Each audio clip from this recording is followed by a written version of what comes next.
नमस्कार दोस्तों, the history academy के इस लर्निंग प्लेटफॉर्म में आपका फिर एक बार स्वागत है। हड़प्पा सभ्यता के इतिहास की अपनी सीरीज में आज हम बात करेंगे कालक्रम की। पिछले कई दशकों में अलग अलग संदर्भों में हुए शोधों के फलस्वरूप पुरातत्वविदों ने हड़प्पा सभ्यता के संदर्भ में एक व्यापक कालक्रम को मान्यता दी है।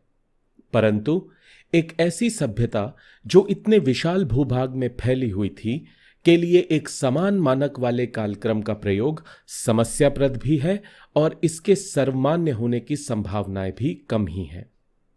साथ ही आरंभिक हड़प्पा संस्कृतियों का स्वरूप और अभिलक्षण अलग अलग क्षेत्रों में एक दूसरे से भिन्न थे।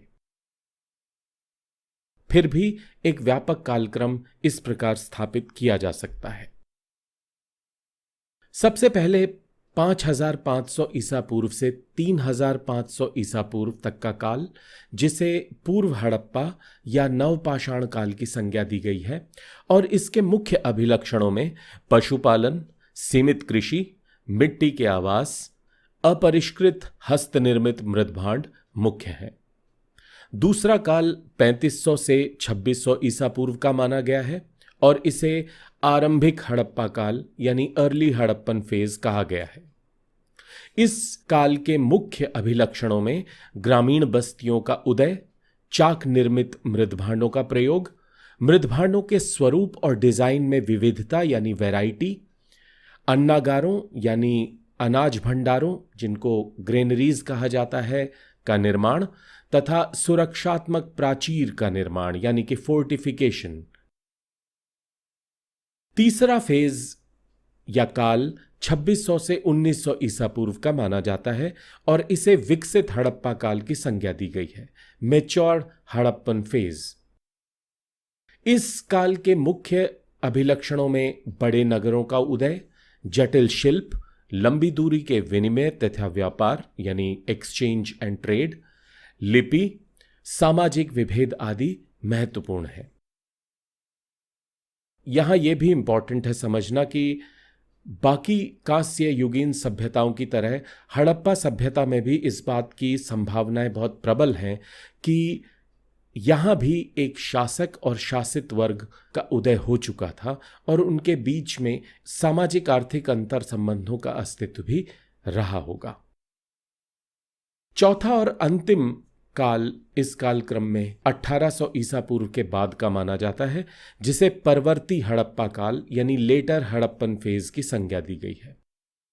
इस काल में विकसित काल के शहरों, लिपि, शिल्प तथा लंबी दूरी के विनिमय का पतन हो जाता है और दोबारा ग्रामीण बस्तियों का उदय होना शुरू होता है।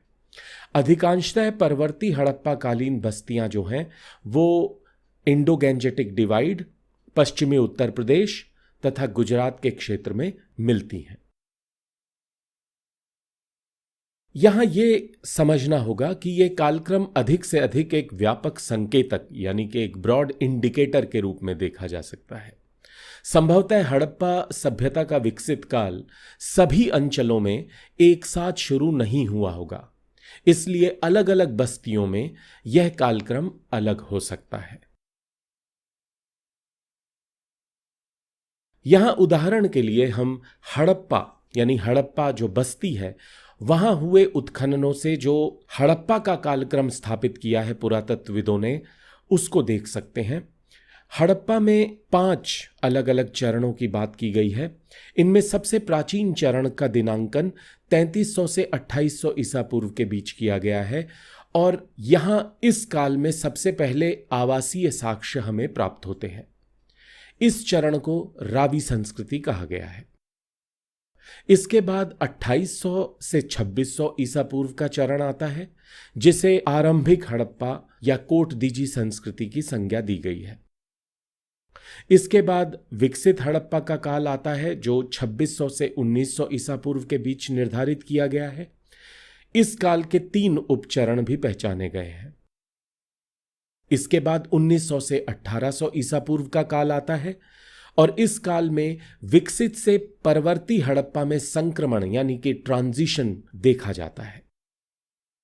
हड़प्पा का अंतिम काल 1800 ईसा पूर्व के बाद का है, जिसे परवर्ती हड़प्पा की संज्ञा दी गई है।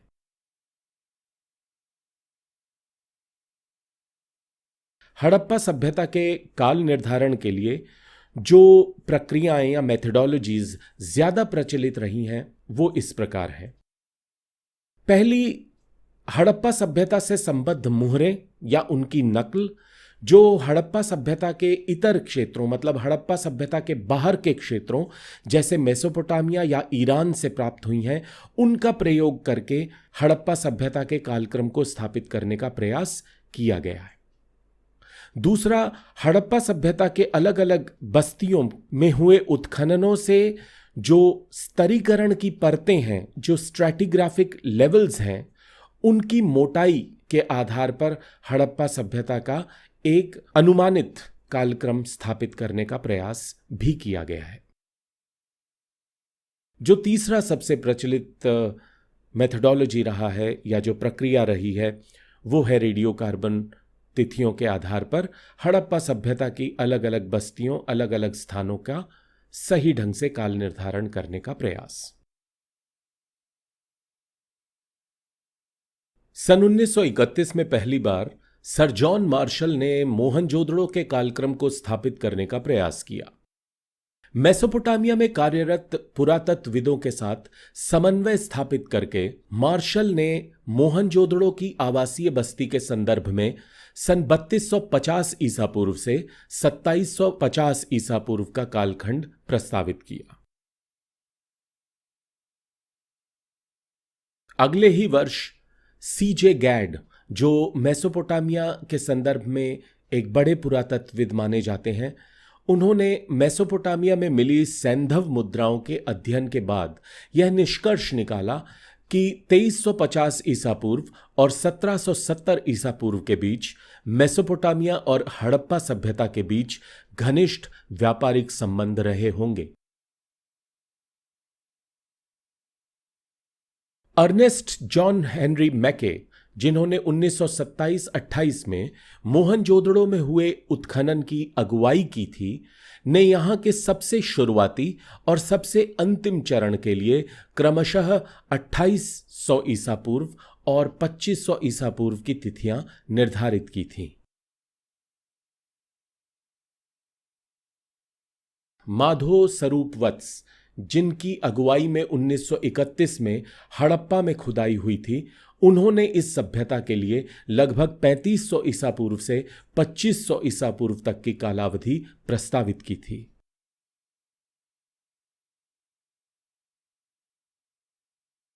सर मॉर्टिमर व्हीलर ने हड़प्पा सभ्यता के लिए 2500 से 1500 ईसा पूर्व का काल निर्धारित किया था। हालांकि इस कालावधि पर विद्वानों में आम सहमति रही है, पर सन 1955 में विलियम ऑलब्राइट ने मेसोपोटामिया और हड़प्पा सभ्यता के व्यापारिक संबंधों के आधार पर यह निष्कर्ष निकाला कि लगभग 1750 ईसा पूर्व तक हड़प्पा सभ्यता का पतन हो चुका था। बाद में व्हीलर ने भी इस सभ्यता की अंतिम तिथि 1700 ईसा पूर्व की मानी।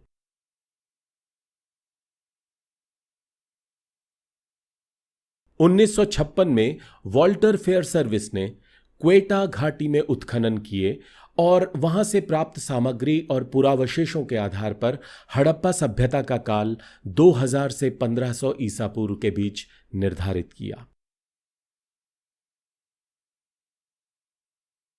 रेडियो कार्बन विधि के प्रयोग से हड़प्पा सभ्यता के कालानुक्रम को स्थापित करने में काफी सहायता मिली है।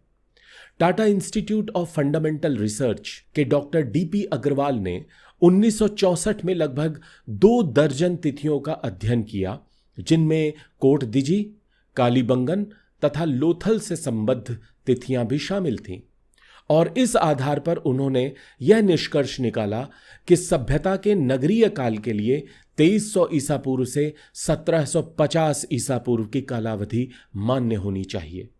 यह कालक्रम आज की स्थिति में भी ठीक प्रतीत होता है।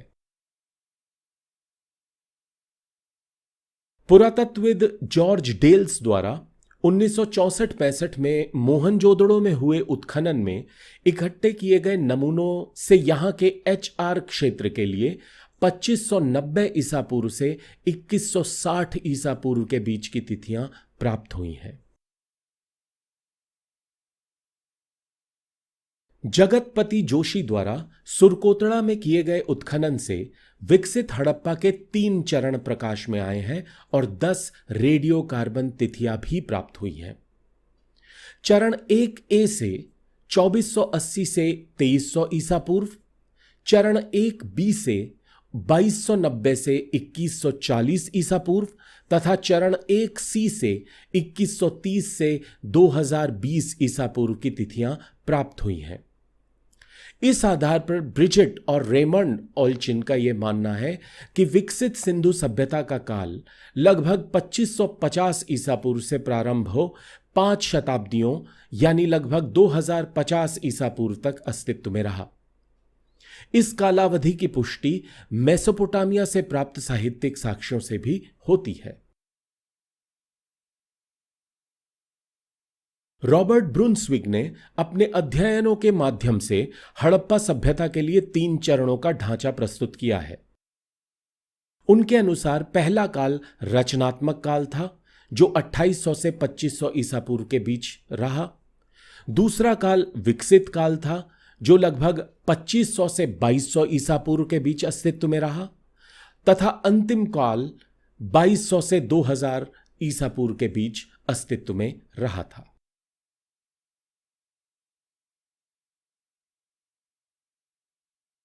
भारत के एक और बहुत प्रसिद्ध पुरातत्वविद दिलीप के चक्रवर्ती ने मेसोपोटामिया में मिली हड़प्पा वस्तुओं के आधार पर कालक्रम स्थापित करने का प्रयास किया है।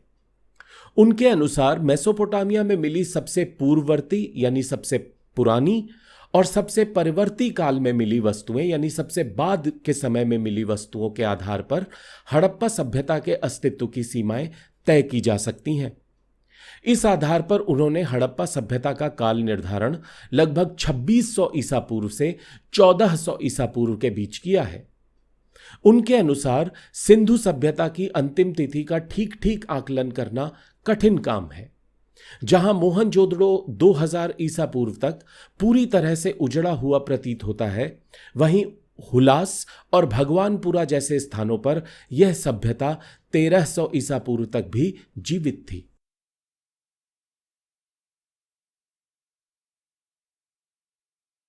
शिरीन रत्नाकर अंतर सांस्कृतिक समकालिकता यानी क्रॉस कल्चरल सिंक्रोनिज्म्स तथा दर्जनों उपलब्ध मान्य रेडियो कार्बन तिथियों यानी कैलिब्रेटेड रेडियो कार्बन डेट्स के आधार पर विकसित हड़प्पा सभ्यता की कालावधि 2600 से 1900 या 1800 ईसा पूर्व तक मानती हैं। हालांकि वे इस कालक्रम में बदलाव की संभावनाओं को भी स्वीकार करती हैं।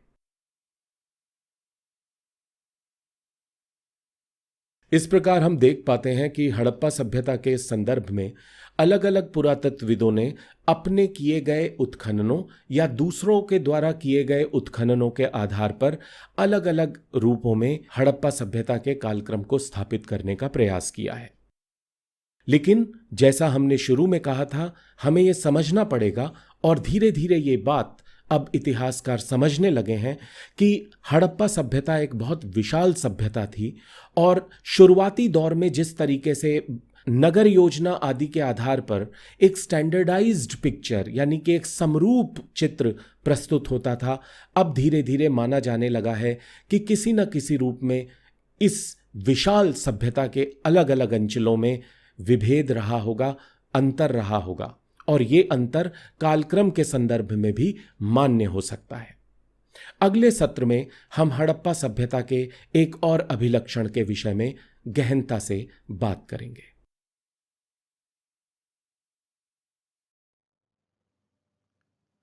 द हिस्ट्री एकेडमी के इस लर्निंग प्लेटफॉर्म से जुड़ने के लिए आपका बहुत बहुत धन्यवाद। यदि यह प्लेटफॉर्म आपको उपयोगी लगता है तो कृपया इसे लाइक, शेयर और सब्सक्राइब जरूर कीजिए और साथ ही बेल आइकन को भी प्रेस कर दीजिए, जिससे हर नए वीडियो का नोटिफिकेशन आपको अपने आप मिल जाए। जल्द ही एक अन्य सत्र में आपसे फिर मुलाकात होगी। तब तक के लिए नमस्कार।